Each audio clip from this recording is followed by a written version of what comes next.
നമ്മൾ പോകുന്നത് കാസർഗോഡ് ചെറുവത്തൂരിലേക്കാണ്. അവിടുത്തെ കുറച്ച് തൊഴിലാളികൾ സംരക്ഷിച്ചു പോരുന്ന ഒരു മരമുണ്ട്. എന്തുകൊണ്ടാണ് അവരതിനെ അങ്ങനെ സംരക്ഷിക്കുന്നത്? അവരുടെ ജീവിതത്തിന്റെ ഭാഗമായ ആ മരത്തെക്കുറിച്ച് നമുക്കൊന്ന് അറിഞ്ഞു വരാം.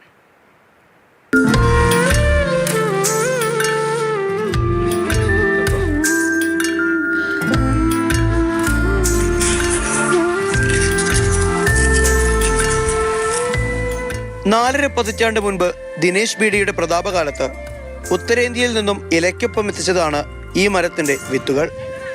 നിറയെ ഇലകളുമായി മരം വളർന്നു വലുതായെങ്കിലും ജീവനക്കാർ അതിനെ സംരക്ഷിച്ചു വന്നു. ഒറീസയിൽ ഇല എടുക്കാൻ പോയപ്പോൾ അന്ന് കുരു കൊണ്ടുവന്നിട്ട് നട്ടതെന്നാണ് പറയുന്നത്. ഇത് കുറച്ചു കാലം നമ്മളെടുത്ത് ഇല ഉപയോഗിച്ചിട്ട് വീട് തെരച്ച് കൊടുത്തിന്. ഇതിപ്പം മൂത്തു ഇങ്ങനെ ഇല പൊട്ടി കീറിയില്ലേ, നല്ല തിരിയില വരുമ്പോൾ അത് പറിച്ചെടുത്തിട്ട് നമ്മങ്ങനെ പ്രസ്സാക്കിയിട്ട് കെട്ടി വെച്ചിട്ട് കുറെ അന്നേരമുള്ള സൊസൈറ്റിയിലേക്ക് കൊടുത്തയച്ചിന്.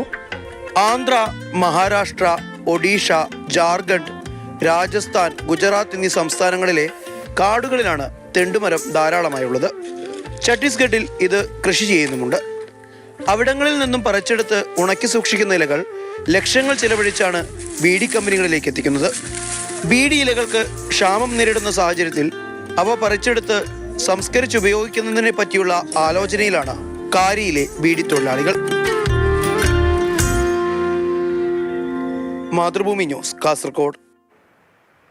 സാരംഗ് സുരേഷാണ് നമുക്കൊപ്പം ചേർന്നത്. സാരംഗ്, ചെറുവത്തൂര് ഈ തെണ്ടുമരം ഒരൊറ്റ മരമാണ് ഉള്ളത് അല്ലേ? അപ്പോൾ അതിൽ ഇനി ഈ വിത്തെടുത്ത് കൂടുതൽ മരം നടാനുള്ള പദ്ധതിയൊക്കെ അവർക്കുണ്ടോ? ഇവരിങ്ങനെ സംരക്ഷിച്ചു പോരുന്നതിനുള്ള കാരണവും ഇത് തന്നെയാണല്ലേ? ഈ ഒരൊറ്റ മരമാണ് ചെറുവത്തൂരുള്ളത്, മറ്റെവിടെയെങ്കിലും ഈ ഒരു മരമുണ്ടോ?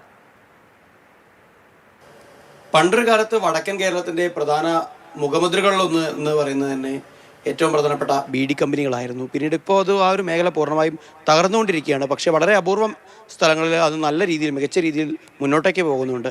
നമുക്കറിയാം, ബീഡി നിർമ്മിക്കുന്ന സമയത്ത് അതിൽ പ്രധാനപ്പെട്ട ഒരു ഇനം എന്ന് പറയുന്നത് പുകയിലയാണ്. പുകയില കാസർഗോഡ് ജില്ലയിൽ മാത്രമാണ് കേരളത്തിൽ കൃഷി ചെയ്യുന്നത്. അതും ഇപ്പോൾ കുറഞ്ഞുകൊണ്ടിരിക്കുകയാണ്. അന്യ സംസ്ഥാനങ്ങളിൽ നിന്നെത്തുന്ന അസംസ്കൃത വസ്തുക്കളൊക്കെ ഉപയോഗിച്ചുകൊണ്ടാണ് ഇപ്പോൾ ബീഡി നിർമ്മിക്കുന്നത്. പക്ഷേ അതെങ്ങനെ ചുരുട്ടും, അല്ലെങ്കിൽ ആ ചുരുട്ടി വെച്ചിട്ടുള്ളത് എന്തിലാണ് എന്നുള്ള ഒരു സംശയം ഒരു പക്ഷേ പലർക്കും തോന്നിയിട്ടുണ്ടാവും. അടുത്ത കാലത്തായിട്ട് നമ്മൾ ഒരു തവണ ദിനേശ് ബീഡി കമ്പനി പോയ സമയത്താണ് അവർ ഇങ്ങനെ തെണ്ട് എന്ന് പറയുന്നൊരു വാക്ക് അവരുടെ അടുത്തുനിന്ന് ആദ്യമായിട്ട് നമ്മൾ കേട്ടത്. അപ്പോൾ അവർ ഇതേപോലെ പറഞ്ഞു, മറ്റ് പല സംസ്ഥാനങ്ങളിലും ഇതിൻ്റെ കൃഷിയുണ്ട്, ആ ഒരു മരത്തിൻ്റെ ആ കൃഷിയുണ്ട്. അത് പ്രധാനമായും അയില, ഈ രീതിയിൽ പുകയില ഉൽപ്പന്നങ്ങളൊക്കെ തന്നെ നിർമ്മിക്കാനായിട്ടാണ് ഉപയോഗിക്കുന്നത്. കേരളത്തിൽ ഒരു കാലത്ത് ഉണ്ടായിരുന്നു, പക്ഷേ ഇപ്പോൾ ഇവിടെ എങ്ങനെയും കാണാനില്ല എന്നാണ് പറയുന്നത്.